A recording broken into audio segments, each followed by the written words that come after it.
अस्सलाम वालेकुम व्यूवर्स। जैसा कि मैंने अपनी पिछली वीडियो अपलोड की थी चैप्टर 4 की 4.1 की, इसकी मैंने ये सारा क्वेश्चन बड़े अच्छे से डिटेल से मैंने उस वीडियो में समझाया है। और आज हम क्वेश्चन नंबर 2 का स्टार्ट लेते हैं। सेकेंड ईयर का है ये, जबकि इसमें उन्होंने कहा हुआ है find the following distance between 2 points and the mid point joining the lines. हमने इसका मिड पॉइंट भी फाइंड करना है और हमने इसका डिस्टेंस भी फाइंड करना है। जैसा कि एक पॉइंट है ए, एक पॉइंट है ए, उसके अंदर कोई भी आ जाती है। जैसे कि हम ये क्वेश्चन देख लेते हैं यहाँ पे।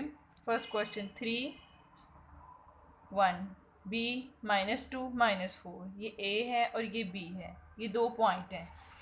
समझें कि ये हमारे पास एक पॉइंट है और ये बी हमारे पास दूसरा पॉइंट है। ठीक हो गया। अब हमने फर्स्ट ऑफ ऑल तो इसका हमने डिस्टेंस फाइंड करना है। ये एक लाइन है, ये एक लाइन है ए और ये इसका पॉइंट है बी। ये पॉइंट जा रहा है ए से बी तक का, हमने इसका डिस्टेंस फाइंड करना है और इसका डिस्टेंस का फार्मूला होता है x2 - x1 square plus y2 - y1 square. हम इसको इससे भी कर सकते हैं। इसका एक और फार्मूला है जिससे हम इसको कर सकते हैं, वो ये है कि हम इनको रिप्लेस कर सकते हैं। x1 - x2, जब हम यहाँ पे x1 - x2 लिखेंगे तो हमें यहाँ पे भी y1 - y2 ही लिखना होगा। ये देखें, ठीक हो गया। हम इन दोनों में से किसी भी वे से कर सकते हैं। जैसे कि इसका x1 3 है और y1 1 के इक्वल है, x2 -2 है और y2 -4 है। इसी तरह हमने इसका फॉर्मूला लगाया। इस क्वेश्चन में हमने यूज़ किया हुआ है x1 - x2 का फार्मूला। ठीक हो गया। Square plus y1 - y2 square, इसी फार्मूले से हमने इसका ये डिस्टेंस निकाल दिया।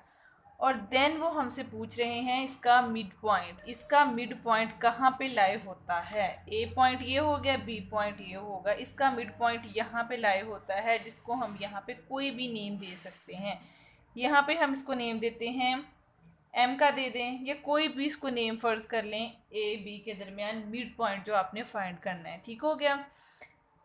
और मिड पॉइंट फार्मूला है x1 + x2/2 coma y1 + y2/2। ये है इसका मिड पॉइंट फार्मूला। ठीक हो गया। हमसे उन्होंने इस क्वेश्चन में ए बी का डिस्टेंस पूछा था और ए बी के दरमियान का मिड पॉइंट। और इस क्वेश्चन के तकरीबन 1 2 3 पार्ट हैं जिसपे हमने इसका डिस्टेंस का फार्मूला इस लगा के हमने इसका डिस्टेंस फाइंड करना है। देन हमने इसका मिड पॉइंट फाइंड करना है। ठीक हो गया। ये क्वेश्चन नंबर 3 था। अब हम लेते हैं स्टार्ट क्वेश्चन नंबर 2 था।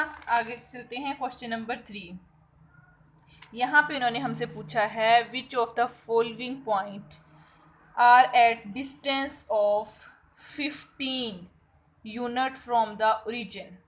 उन्होंने कहा है कि हमने डिस्टेंस फाइंड करना है और ये देखना है कि ये ओरिजिन से 15 यूनिट के फासले पे है। अगर तो ये इक्वल 15 की आ गया तो इट्स मीन ये ओरिजिन से 15 के पॉइंट के डिस्टेंस पर है। लेकिन अगर ये 15 के इक्वल नहीं आया, इट्स मीन ये not at a distance of 15 from origin. ठीक हो गया। हमने इसी तरह एक पॉइंट है P, हमें उन्होंने बुक पे दिया होगा, ये पॉइंट दिए होते हैं 176 के विद 0 और ओरिजिन में ये देखें, मैंने पिछली वीडियो में आपको एक ड्रा करके एंगल बड़े अच्छे से समझा दिया था। और जिसमें ये देखें कि हमारा ओरिजिन यहाँ पे लाई कर रहा है 0 0। यहाँ पे ओरिजिन पे हमारी x एंड y की वैल्यू क्या होती है? 0 0 होती है। ओरिजिन हमारा ये है जिसपे x एंड y की वैल्यू ऑलवेज 0 एंड 0 होती है। जैसा कि अब हम यहाँ पे देखते हैं कि ओरिजिन से हम निकाल रहे हैं इसका डिस्टेंस। देन हमने फिर इसका ओरिजिन से 0 0 ही x y रखना है। ठीक हो गया। इसी तरह हम O से P डिस्टेंस निकालते हैं, उसी डिस्टेंस फार्मूले से यूज़ करते हैं हम x1 minus x2 whole square y1 minus y2 whole square. ठीक हो गया। इस क्वेश्चन में देखें कि ये इक्वल आ गया है 15 यूनिट के। It's mean here the point P from origin at a distance of 15, कि ये जो पॉइंट है ये ओरिजिन से 15 के फासले पर है, 15 यूनिट के। नेक्स्ट बी पार्ट देखते हैं जिसमें O से P फाइंड किया। नेक्स्ट हमने वही किया, लेकिन इसमें हमारे पास वो एज इट इज़ नहीं आया। यहाँ पे 10 टू स्क्वायर रूट आया है, नॉट इक्वल 15 यूनिट। तो हम यहाँ पे लिखेंगे, अगर हम नीचे एक लाइन में थोड़ा सा बता दें उनको कि ये जैसे कि यहाँ पे बताया here P not at a distance of 15 from origin, तो ये बड़े अच्छे से क्लियर हो जाता है, बोर्ड में बहुत ज़्यादा अच्छा इंप्रेशन पड़ता है। ठीक हो गया। आगे देखें P1 15 पॉइंट है, इसमें भी देन हमने वही यूज़ किया, नॉट इक्वल 15, वही स्टेटमेंट हमने रिपीट की यहाँ पे। और इसका है डी पार्ट जिस पे है 15 टू ये पॉइंट दिए हुए हैं, ये भी नॉट इक्वल आ गया 15 यूनिट के। तो here the point P is not at a distance from origin, कि ये भी हमारा ओरिजिन से 15 यूनिट के फासले पर नहीं है। देन हम अपने क्वेश्चन का आगे आगाज़ करते हैं। Question number 4, show that the point A, B and C are vertices of a right triangle। उन्होंने हमें यहाँ पे ये देखिए 3 हमें पॉइंट दिए, हमने इससे ये साबित करना है कि ये एक ट्राइंगल है या नहीं है। ये हम सॉल्व करते हैं इससे। ये देखें, फर्ज करें एक ट्राइंगल है, ये देखें एक ट्राइंगल हमने ली, वहाँ पे ए पॉइंट यहाँ पे फ़र्ज़ कर लें, बी पॉइंट फ़र्ज़ कर लें, सी पॉइंट फ़र्ज़ कर लें। ये 3 पॉइंट है। उन्होंने कहा है कि हमने ये प्रूव करना है इसमें कि ये जो ए बी सी वर्टिसेस हैं जो इन्होंने दिए हुए हैं, क्या ये उस लिहाज से ये एक ट्राइंगल बनती है। अगर तो ये वर्टिसेस इक्वल आ गए तो इट्स मीन ये ट्राइंगल है। तो हमने यहाँ पे लिया सबसे पहले ए से बी तक का डिस्टेंस, जैसा कि ये लिया हुआ है, ए से बी तक का डिस्टेंस लिया, वो 2 स्क्वायर रूट 3 के इक्वल आ गया। आगे हमने डिस्टेंस लिया बी से सी तक का, 2 के इक्वल आ गया। फिर हमने ए से सी तक का डिस्टेंस लिया, वो हमारे पास 4 के इक्वल आ गया। जैसा कि हमने मैट्रिक में एक फॉर्मूला पढ़ा था, पैथागोरस थ्योरम, इंग्लिश में ये था, उर्दू में जिन्होंने मैथ उर्दू में पढ़ा उसके लिए है मसला फिसागोरस की रूह से। एक थ्योरम था हमें मिला, जिसके लिहाज से जो हमने पढ़ा था हाइपोटेनियस स्क्वायर परपेंडिकुलर, ये वाला फॉर्मूला है हमने जो यहाँ पे यूज़ किया है। ए सी स्क्वायर इसका, ए सी का जो स्क्वायर है, ये देखिए जो ए सी का स्क्वायर है वो इक्वल किसके आना चाहिए, वो इक्वल आना चाहिए A B square plus B C square के, यानी इसके और इसके इक्वल आना चाहिए। ये जो है A B square plus B C square, ये जो है हमारा ये इसके इक्वल आना चाहिए। हमने ये प्रूव करना है। हमने तीनों के डिस्टेंस तो निकाल ही लिए हैं। इस डिस्टेंस से फिर ए सी का डिस्टेंस क्या था, हमारे पास आया 4 का स्क्वायर लिया, क्या आ गया हमारे पास 16, फिर मल्टीप्लाई 3 12 हो गया, 12 प्लस 2 का स्क्वायर 4, ये हमारे पास क्या बन गया 16। Then A B C vertices ये दोनों इक्वल आ गए। देन ये हमारे पास एक ये ट्राइंगल है। हम अब इसके नेक्स्ट पॉइंट की तरफ चलते हैं बगैर वक़्त ज़ाया किए। The time the point A B and C vertices of an isosceles triangle. Isosceles किसे कहते हैं, जिसमें 2 साइड्स इक्वल हों, यानी कि हमारे पास ये और ये साइड जब इक्वल होती है, यानी कोई भी 2 साइड्स ऐसी अगर इक्वल हो जाएं तो वो हमारे पास आइसोलेस ट्राइंगल बन जाती है। The point A B and C, 3 point दिए हुए हैं given, vertices of an isosceles triangle. Same as it is पीछे वाले क्वेश्चन की तरह हमने इसी को भी डिस्टेंस फाइंड करने हैं।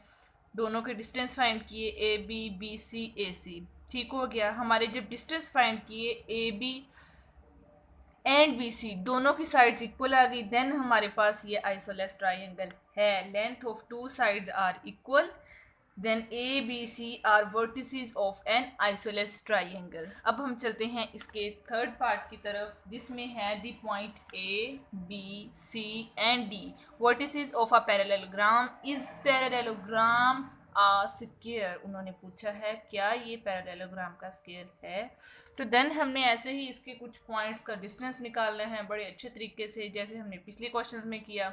चलिए हम इस क्वेश्चन का स्टार्ट लेते हैं। सोल्यूशन करते हैं। ए बी इसका हमने डिस्टेंस लिया। एक पैरेललोग्राम बनाते हैं जिसमें हमारे पास साइड्स गिवन होती हैं।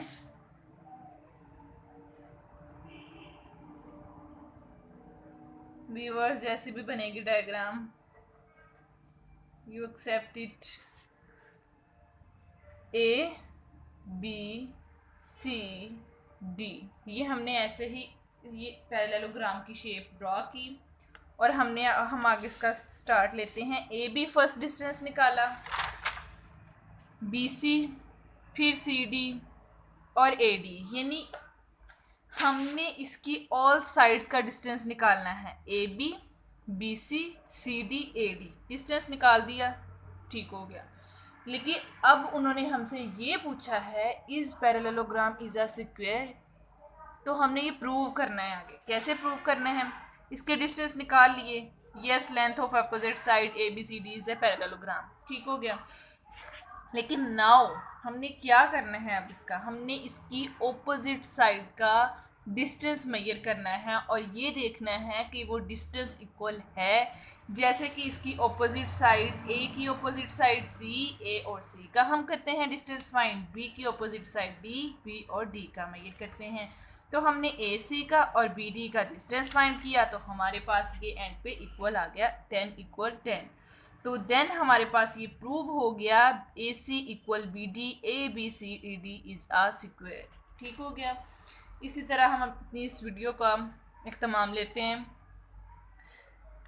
अगर आपको किसी भी क्वेश्चंस की समझ नहीं लगती, थोड़ी सी कंफ्यूजन होती है, आप कमेंट्स में मुझे बताइए। जो क्वेश्चन आपको कोई भी ऐसा क्वेश्चन है सेकंड ईयर की मैथ की बुक में जिसके कॉन्सेप्ट आपसे क्लियर नहीं हो रहे, आप मुझे कमेंट्स में बताएं, मैं वो वीडियो बनाकर अपलोड करूँगी। और मैंने एक इसलिए इससे वीडियो अपलोड की क्वेश्चन नंबर 1 की, बड़े अच्छे से समझाया हुआ है, देखिए उसे। अगर अच्छी लगी तो वीडियो को लाइक कीजिएगा एंड सब्सक्राइब करना मत भूलिएगा प्लीज़ व्यूअर्स।